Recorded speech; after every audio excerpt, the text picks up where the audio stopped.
18 अप्रैल 2014 को 16 नेपाली पर्वतारोहण गाइड, जिनमें से अधिकांश जातीय शेरपा थे, माउंट एवरेस्ट पर हिमस्खलन से मारे गए। यह हिमालय शिखर के इतिहास में सबसे घातक दुर्घटना थी, जो समुद्र तल से 29,000 फीट से अधिक ऊपर है और नेपाल और चीन के बीच की सीमा पर स्थित है।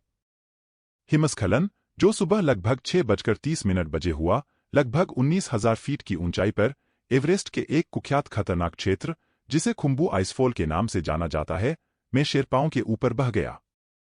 उस समय शेरपा वाणिज्यिक अभियान समूहों के लिए भारी मात्रा में सामान ढो रहे थे। इस आपदा में, जिसमें कोई भी विदेशी नहीं मारा गया, शेरपाओं द्वारा अपने विशिष्ट रूप से समृद्ध ग्राहकों के लिए किए जाने वाले खतरनाक जोखिमों के बारे में बहस फिर से शुरू हो गई। एक अभियान के लिए अधिकांश आपूर्ति के अलावा, शेरपा निश्चित रस्सियों की लाइनें स्थापित करने जैसे कार्यों के लिए जिम्मेदार हैं। पर्वतारोहियों के लिए सीढ़ियां, साथ ही एवरेस्ट का अत्यधिक व्यावसायीकरण, जहां वसंत पर्वतारोहण के मौसम के दौरान मानव यातायात जाम और भारी मात्रा में कूड़ा आम हो गया है। 1953 में न्यूजीलैंड के एडमंड हिलेरी और शेरपा तेंजिंग नोर्गे आधिकारिक तौर पर एवरेस्ट के शिखर पर पहुंचने वाले पहले व्यक्ति बने, जिसे अंग्रेजों ने 1865 में भारत के वेल्श में जन्मे सर्वेयर जनरल जॉर्ज एवरेस्ट के नाम पर रखा था। सर्वेयर जनरल के रूप में उनके उत्तराधिकारी एंड्रयू वॉ ने पहाड़ का उपनाम चुना।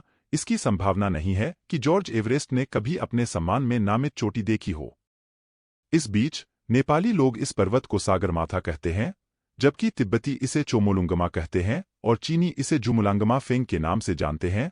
हिलेरी और नोर्गे की ऐतिहासिक उपलब्धि के बाद से 4,000 से अधिक लोग एवरेस्ट पर चढ़ चुके हैं, जबकि कम से कम कई सौ अन्य लोग मारे गए हैं।